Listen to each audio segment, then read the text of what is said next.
Thank you all.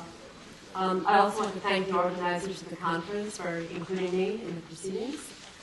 In my paper today, I will begin by providing a brief survey of classical Islamic education and its institutions, formal and informal, as well as identify some of its underlying principles and rationale.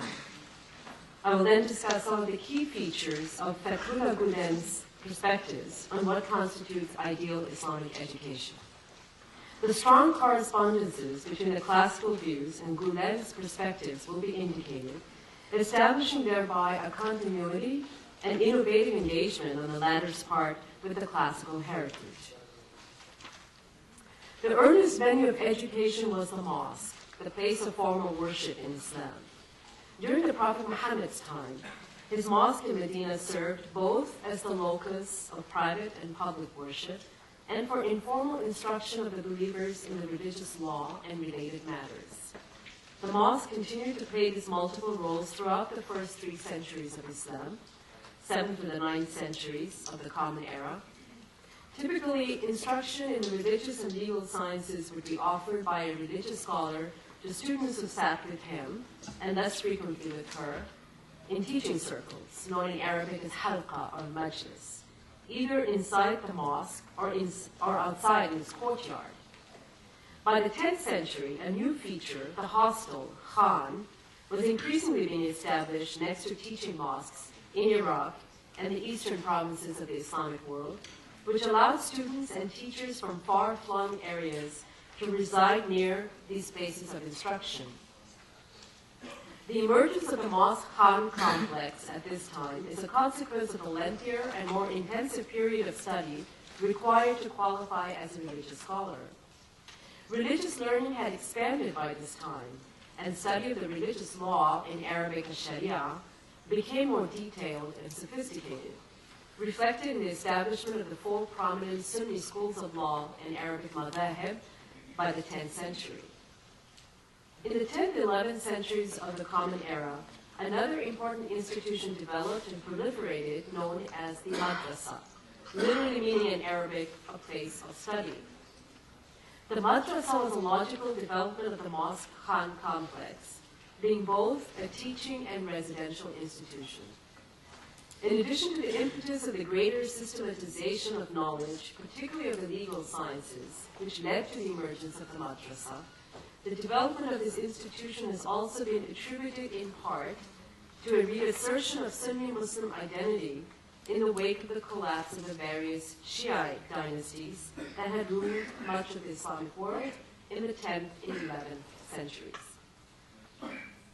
In addition to mosques, mosque khans, and madrasas, other institutions developed over time which played important supplementary roles in the dissemination of learning. Among the most significant institutions of this type were the libraries and academies from the 9th century on. The larger mosques often had libraries attached to them containing books on religious topics.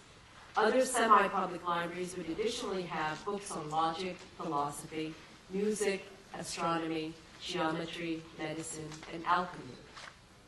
The first academy in the Islamic world, known in Arabic as Bayt al-Hikmah, literally House of Wisdom, was built by the Abbasid Caliph al-Ma'mun, who died in 833, which had a library and an astronomical observatory attached to it. In this academy, many Arab Christian scholars, under their Muslim Abbasid patrons, translated significant classical Greek works first into their native Syriac, and then into Arabic. Works of Euclid, Galen, Plato, etc., were thus made accessible to the following generations of primarily Arabic-speaking scholars, influencing the development of a humanistic tradition known in Arabic as adab, which could be roughly translated as humanism. Other specialized institutions of learning were Darul Quran, which specialized in the study of the Quran and its sciences, Darul Hadith, which concentrated on the study of the Sunnah, the sayings and customs of the Prophet Muhammad, Darul Ain, which was concerned with the philosophical and natural sciences, and Madrasa al-Tib, which were dedicated to the medical sciences. 3 more terms should be introduced here: Ribat, Khanqa, and Zawiya, which referred to Sufi lodges and conventicles, where the traditional sciences were pursued, and also where there was an emphasis on the acquisition of experiential and esoteric knowledge, known in Arabic as ma'rifa or aqan. At all times, informal and formal instruction was offered by men and women in their own homes, or in the private homes of scholars and wealthy individuals. In most areas of the medieval Islamic world, such modes of private education was more the norm than formal collective education in a madrasa. Now let me go on to a very brief discussion of the organization and curricula of madrasas. Religious education was based upon what is termed in Arabic as al-ulum al-naqliya, literally the transmitted sciences, which consist primarily of the Quranic sciences, hadith sciences, and jurisprudence in Arabic fiqh. In addition to the transmitted or religious sciences were al-ulum al-aqliya, the rational sciences, which included logic, philosophy, mathematics, and the natural sciences. The rational sciences were also termed the foreign sciences, or sciences of the ancients, pointing to their largely classical Greek provenance. In favorable circumstances, the rational sciences continued to be taught and studied openly, even in madrasas, sometimes even in mosques, and certainly in informal study circles and libraries. This was a natural consequence of the fact that the broadly educated person who had acquired mastery in several fields, including the Hellenistic subjects, remained the ideal throughout the pre-modern period, in contradistinction to our own era of specialization.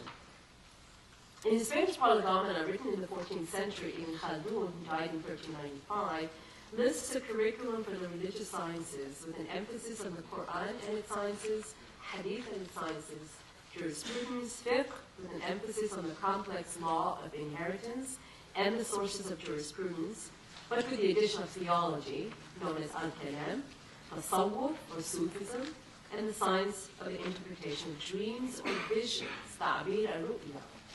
Such a curriculum is reflective of the standard curriculum for the religious sciences in the pre-modern period.